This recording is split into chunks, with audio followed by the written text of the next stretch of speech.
First మీరు చెప్పండి. Like sir అయితే వెళ్ళిపోతారు షిప్‌లోకి. 6 మంత్స్ అక్కడే ఉంటారు. అండ్ చాలా రిస్కీ జాబ్ అని చెప్పేసి కూడా విన్నాము. ఎలా అనిపిస్తది మీకు? మాకు వెళ్ళే ముందు కొంచెం చాలా బాధేస్తది. ఓకే. ఇగ కంపల్సరీ కదా జాబ్ పర్పస్ కాబట్టి అవును. అడ్జస్ట్ అయితాం. అంటే వెళ్ళేటప్పుడే తెలుసా మీకు ఇంత రిస్కీ జాబ్ ఉంటుందని ఆ జోనర్‌లోకి వెళ్ళే ముందు? అంత బాగా రిస్క్ అనుకోలేదు. ఓకే. కాకపోతే ఇగ వెళ్ళాక తెలిసింది. ఓకే. హాయ్ అండి. మీరు చాలా క్యూట్‌గా ఉన్నారు ఫస్ట్ ఆఫ్ ఆల్. సో, మీరు చెప్పండి. అంటే లైక్ హస్బెండ్ అంటే చెప్పడం జరిగింది కదా సార్ చాలా వరకి. అంటే నాకు సంబంధాలు కూడా ఇవ్వలేదు ఓహో! అని అవును. చెప్పి మరి మీరు చేసుకున్నారు. అంటే ఒక వుమెన్‌గా ఎంత సహనం ఉండాలి, ఎంత అది ఉండాలి అంటే ఒక ధైర్యం అని చెప్పొచ్చు. ఎందుకు అంటే 6 మంత్స్ ఎళ్తున్నారు. 6 మంత్స్ ఒంటరిగా ఉండాలి. మళ్ళీ రిటర్న్ వస్తారో రారో తెలీదు. అక్కడ ఏమైనా ప్రాబ్లమ్స్ కూడా అవ్వచ్చు. ఎలా యాక్సెప్ట్ చేశారు? ఏమనిపిస్తుంది? అంటే అప్పుడు నాకు ఈ టైప్ అంటే ఇంత ఉంటది అనేది ఐడియా లేదు. ఓకే. ఇప్పుడు బాగా ఐడియా వస్తుందనమాట.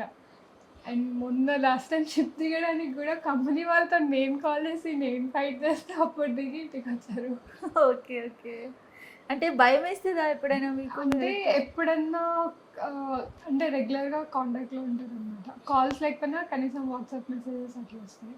ఇంక ఒక 1 డే రాలేదంటే చూస్తా 2 డేస్ వరకి ఇంక లేదు. ఇదేదో ప్రాబ్లమ్ ఉంది అని ఏదైనా డౌట్ అనిపిస్తే కంపెనీకి కాల్ చేస్తా. ఓకే. వాళ్ళెలా రిసీవ్ చేసుకుంటారు? బానే వాళ్ళు చెప్తారా? బాగా ఇస్తారు. ఇన్ఫర్మేషన్ అంతా ఇస్తారు. ఇన్ఫర్మేషన్ మొత్తం ఇస్తారు. చేసుకునే ముందే తెలుసు కదా ఈ జాబ్ అని చెప్పేసి. Accept Yeah. చేయడానికి రీజన్ ఏంటి? ఏమో తెలీదు. లవ్వా? లవ్ ఏం కాదు. లవ్ కాదు. చాలా మందికి ఈ డౌట్ పడింది మరి లవ్ మ్యారేజ్ అని. కాదు అసలు. Arrange marriage. Yeah.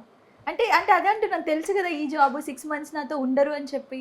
అంటే ఏ భార్యకైనా నా హస్బెండ్ నాతోనే ఉండాలి. అంటే నైట్ అవ్వగానే నా దగ్గర నేను నిజంగా 6 మంత్స్ అంటే ఏదో 2 మంత్స్ వెళ్ళి మళ్ళీ వచ్చి 2 మంత్స్ తర్వాత అంటారేమో అని అట్లా ఉండదు కానీ కంటిన్యూస్గా 6 మంత్స్ అయితే అయ్యా లేకుండా అప్పుడు ఓకే. అయ్యాక ఏమనిపించింది పోయి నాకు చెప్పండి. అయ్యాక ఇంకేం చేస్తా. ఏం చేయలేము ఇంకా. కాంప్రమైజ్ అయింది. ఇంకా అలాగే నడుస్తుంది. So sir first of all మీది చాలా ఇన్స్పిరేషనల్ స్టోరీ అని చెప్పొచ్చు. అంటే ఇంత ధైర్యంగా వెళ్ళేసి అండ్ ఆ జోనర్ మీరు తీసుకున్నారు. ఈ 6 మంత్స్ అందులో ఉండాలి. మీరు కూడా చెప్పారు నాకు ఫస్ట్ ఐడియా లేదు 6 మంత్స్ అందులోనే ఉండాలి అని చెప్పేసి. మీకు ఎలా అనిపించింది జాబ్? ఎవరికైనా స్టార్టింగ్ కొంచెం అంటే భయం అనేది ఉంటుంది కదా.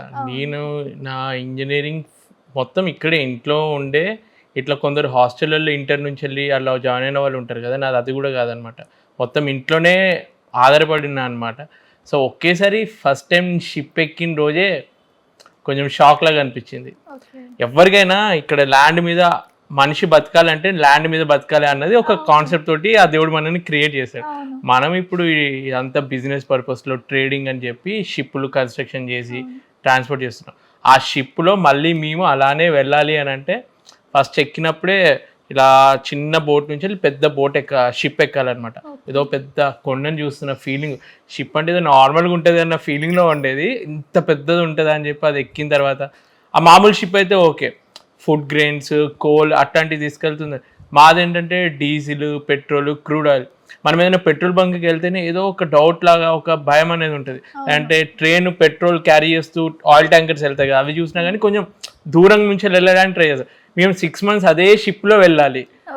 ఆ కొంచెం భయం, ఎన్నో భయాలు ఉండేటివి. మెల్లమెల్లగా నేను ఏ స్టేజ్కి వచ్చానంటే నాలాగా కొత్తగా జాయిన్ అయ్యే వాళ్ళకి ధైర్యం చెప్పే స్థాయికి ఇప్పుడు వచ్చాను అనమాట. సార్ 6 మంత్స్ అసలు ఏం చేస్తారు? పర్పస్ ఏంటి షిప్ది? ఇప్పుడు అదొక షిప్ అనేది ఒక చిన్న సిటీ టైప్ అనుకోవచ్చు మీరు. ఒక సిటీలో మెయింటెనెన్స్, దానికి ఎలక్ట్రిసిటీ కావాలి, ఫుడ్ ఉండాలి, ఎన్నో ఉంటాయి కదా. సో ఇప్పుడు అంత పెద్ద షిప్లో అంతా నడిచేది మిషనరీ తోటి. ఇప్పుడు మన బాడీకి హార్ట్ మొత్తం ఎలా అయితే బ్లడ్ సర్క్యులేషన్ చేస్తుందో షిప్ నడవాలి అంటే మెయిన్ ఇంజన్ నడవాలి. ఆ మెయిన్ ఇంజన్ నడుస్తున్నప్పుడు ఆ ప్రొపెల్లర్ వెనక్కి వాటర్ని నెట్టి షిప్ అంత పెద్ద షిప్ ముందుకెళ్తుంది. ఆ మెయిన్ ఇంజన్ నడవాలి అంటే దానికి కొంచెం ఎలక్ట్రిసిటీ కూడా కావాలి. మిషనరీ నడవాలంటే దానికోసం జనరేటర్స్ ఉంటాయి అన్నమాట. సో షిప్లోనే ఎలక్ట్రిసిటీ ప్రొడ్యూస్ చేసుకోవాలి. తాగడానికి మంచినీళ్ళు మేము ఆ సాల్ట్ వాటర్ నుంచి మంచినీళ్ళు ప్రొడ్యూస్ చేసుకుంటాం. ప్రతి మిషనరీ ఉంటుంది అనమాట. సో అంత పెద్ద oil, lakhs of tons of oil ఉంటుంది. ఆ ఆయిల్ అంతా మేము డిశ్చార్జ్ చేయాలంటే మిషనరీ రన్ చేసి పంప్స్ తోటి డిశ్చార్జ్ చేసేది ఉంటుంది. సో ఈ మిషనరీ మెయింటెనెన్స్ని దాన్ని రెగ్యులర్ ఆపరేషన్ కరెక్ట్ అవుతుందా లేదా దాన్ని చూసుకోవడానికి ఇంజనీర్స్ అవసరం. సో నా రోల్ వచ్చేసి మేనేజ్మెంట్ లెవెల్లో ఇంజనీర్ని. ఇప్పుడు నేను సెకండ్ ఇంజనీర్ అనమాట. సో నా మీద చీఫ్ ఇంజనీర్ ఉంటాడు ఇంజన్ డిపార్ట్మెంట్లో. ఇంకో సైడ్ డెక్ డిపార్ట్మెంట్ ఉంటుంది, వాళ్ళంతా నావిగేషన్ డెక్ మీద జరిగే వర్క్ చూసుకుంటారు. ఇంకొకటి సెలూన్ డిపార్ట్మెంట్, ఫుడ్ డిపార్ట్మెంట్ ఉంటుంది షిప్లో. ఓకే, అంటే మీరు ఇలా మెయింటైన్ చేయాలి అని ఏమైనా ఉంటుందా సార్? యా, ప్రతిరోజు మిషనరీకి ఇప్పుడు ఒక్కొక్క దానికి ఈ టైంలో ఈ మెయింటెనెన్స్ చేయాలి. ఇప్పుడు మన ఇంట్లోనే ఏదైనా మిషనరీ ఉందనుకో 6 నెలలకి ఆ వాటర్ ప్యూరిఫైయర్ వచ్చి ఒక అతను వచ్చి రిపేర్ చేసినట్టే అంత మిషనరీ ఉంటుంది. డైలీ మాకు అంటే తీరిక ఉండదు అనమాట. డైలీ ఏదో ఒక వర్క్ చెక్ లిస్ట్ తోటి ఆ వర్క్ చేస్తూ ఉండాలి, మెయింటెనెన్స్ చేస్తూ ఉండాలి. అదొక వర్క్ ఉంటుంది. సడన్గా తెలియకుండా బ్రేక్ డౌన్ మెయింటెనెన్స్ కూడా అవుతుంది. సడన్గా మెయిన్ ఇంజిన్ ఆగిపోద్ది. అంత పెద్ద మిషనరీ ఏదో ఏ లోపమో మనకు తెలియదు. సో దాన్ని వెతకాలన్నమాట. దీని మీద ఒక కొటేషన్ కూడా ఉంటుంది. ఒక పెద్ద షిప్ ఒక డ్రై డాక్కి వెళ్తుంది అనమాట. వెళ్తే వాళ్ళు రిపేర్ ఎంతోమంది ఇంజనీర్స్ వస్తారు, అన్నీ చేస్తారు, వాళ్ళు ఏది దాన్ని రిపేర్ చేయలేకపోతారు. అయితే సడన్గా ఒకడు వచ్చి ఒక మిషనరీ దగ్గరికి వెళ్ళి ఒక చిన్న హ్యామర్ తీసుకుని కొడతాడు అనమాట. సో వాడు ఒక 50 లక్షలు నా బిల్లు అని రాస్తాడు. నువ్వు చేసింది ఏముంది, నువ్వు జట్లో వచ్చి ఇట్లా సుత్తతోటి కొట్టినావు కదా అని అంటే అప్పుడు వాడు అంటాడు, ఇంతమంది మీరు చదువుకున్న వాళ్ళు ఉన్నారు, మీరు ఇంత చేసినా ఏం అవ్వలేదు, ఎక్కడ ఎంత ప్రెషర్ తోటి ఎక్కడ కొట్టాలో నాకు తెలిసింది కాబట్టి నాకు ఈ డబ్బులు ఇవ్వాల్సి వస్తుంది మీరు అని చెప్పి అంటాడు అనమాట. సో ఏదైనా ఎక్స్పీరియన్స్ తోటి ఉంటుంది. అంటే ఎప్పుడైనా ఇట్లా తుఫాన్ రావడం వల్ల ఏమైనా ఎదుర్కొన్నారా సార్? షిప్ ఆగిపోవడం అలా? షిప్ మ్యాక్సిమం ఇప్పుడు ఏంటంటే టెక్నాలజీ ఎలా పెరిగిందంటే శాటిలైట్స్ తోటి అంత తెలుస్తుంది. మనకి టీవీలలో వాతావరణం గురించి ఎలా చెప్తారో మాకు షిప్లో కూడా అదే రేంజ్లో మొత్తం తెలుస్తుంది అనమాట. క్లైమేట్ గురించి అన్ని అప్డేట్స్ వస్తూ ఉంటాయి. ఒకవేళ సైక్లోన్ వస్తుంది అంటే ఆ జోన్కి మేము వెళ్ళాం ముందు, అక్కడే ఆ జోన్కి వెళ్ళే ముందే ఆపేసుకొని కొంచెంసేపు వెయిట్ చేస్తాం. పొరపాటున అప్పుడప్పుడు మనం చెప్పలేము సైక్లోన్ వచ్చేసింది, అప్పుడు స్పీడ్ తక్కువ చేసుకొని కొంచెం మెల్లగా వెళ్తాం. అలా ఇరుక్కున్న సందర్భాలు ఉంటాయి. ప్రతి ఒక్కరి షిప్లో పనిచేస్తున్న వాళ్ళకి కొన్ని ఏరియాస్ ఎలా ఉంటాయంటే ఈ ఏరియాకి వెళ్తే ఇక్కడ మొదలవుతుంది రా, మొత్తం రఫ్ సీ మొదలవుతుంది, ఎందుకు వెళ్తున్నాం రా అని ఒక టెన్షన్ ఉంటుంది అనమాట. ఇప్పుడు నార్మల్గా మనము ఒక కొంచెం చిన్న సముద్రంలో ఏదో బోటింగ్కి వెళ్తేనే ప్రాణం అంతా చుట్టూ వాటర్ చూసి మీకు అసలు భూమి కనిపించదేమో, మొత్తం వాటర్ కనిపిస్తుంది. ఎక్కడ సరే ఏరియాలో మీరు జాబ్ చేసేది? నాది వరల్డ్ వైడ్ ఉంటుంది. ఇప్పుడు నేను ఒక్క ప్లేస్ అనేది ఉండదు. యూఎస్లో నేను షిప్ ఎక్కితే అది సింగపూర్ వరకు వెళ్తుంది. ఒకవేళ నేను జపాన్ నుంచి వెళ్ళి యూఎస్కి వెళ్ళాలి అంటే అది ఒక 45 days పెసిఫిక్ ఓషన్ క్రాస్ చేసి వెళ్ళాల్సి ఉంటుంది. ఇక ఎన్నో ఉంటాయి అనమాట. నేను లాస్ట్ టైం షిప్ ఎక్కినప్పుడు అది లాంగెస్ట్ జర్నీ అనమాట. నేను ఎక్కడ యూఎస్ఏలో ఒక పోర్ట్, అది వెస్ట్ కోస్ట్లో ఉన్న పోర్ట్ నుంచి వెళ్ళి ఇటు సైడ్ రావాల్సి వచ్చింది, ఆస్ట్రేలియాకి రావాల్సి వచ్చింది. పనామా కెనాల్ని క్రాస్ చేసేది లేదనమాట. సో అప్పుడు అది మూసేసిండు. సో అది లాంగెస్ట్ జర్నీ. అంటే నేనే ఒక 12 years నుంచి చేస్తే నాకే లాంగెస్ట్ జర్నీ ఆ 45 to 50 days ఆల్మోస్ట్ అయింది ఆ జర్నీ. ఒక్కసారి షిప్ స్టార్ట్ అయితే ఆ 50 days మూవ్ అవుతూనే ఉంది ఆ షిప్. సరే, ఇప్పుడు మీరు చేసిన జాబ్లో అమ్మాయిలు కూడా చేయొచ్చు? అమ్మాయిలు కూడా చేయవచ్చు. ఇప్పుడు సినిమాలలో మీకు చూపించినట్టే మన ఇండియన్ అమ్మాయిలు ఆర్మీలలో, ఎయిర్ ఫోర్స్లో, నేవీలో, డిఫెన్స్ ఫోర్సెస్లో జాయిన్ అవుతున్నారు. ఇంకా వార్ జోన్కి వెళ్ళలేదు కానీ, ఫైటింగ్ చేయట్లేదు కానీ మిగిలిన సపోర్టివ్ రోల్స్లో లేడీస్ చేస్తున్నట్టే. మాది మెర్చెంట్ నేవీ అనేది ఇట్లా వార్ చేసి అట్లాంటిది కాదు. ఇది ఎవరైనా జాయిన్ అవ్వచ్చు, లేడీస్ జాయిన్ అవ్వచ్చు.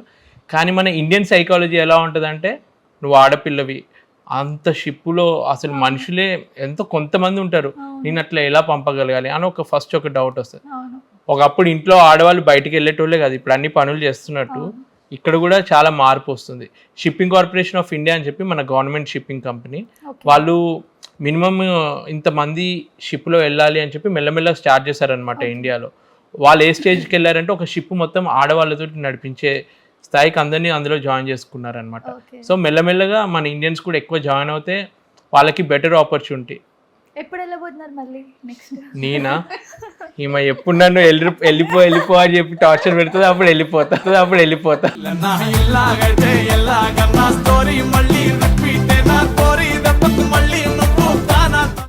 ఏమో ఇదే ఉంటుంది అంతా. ఇప్పుడే వెళ్ళిపోవని చెప్తున్నావు. 6 months చేస్తే 6 months లీవ్ తీసుకోవచ్చు. కాకపోతే ఆ 6 monthsలో శాలరీ ఉండదు. అంటే ఒక్కొక్క కంపెనీకి ఒక్కొక్క రూల్ ఉంటుంది. సో కొందరికి డబ్బు వెంటనే అవసరం పడవచ్చు. ఎందుకులే 6 months ఇంట్లో ఏం చేస్తాము, మళ్ళీ ఇంట్లో ఊరికే వైఫ్ తోటి గొడవలు అవసరమా అని చెప్పి తొందరగా ఎక్కేటోళ్ళు ఉంటారు.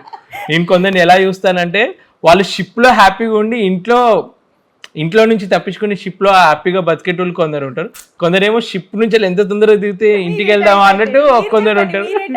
రెండూ ఉంటాయి నాకు.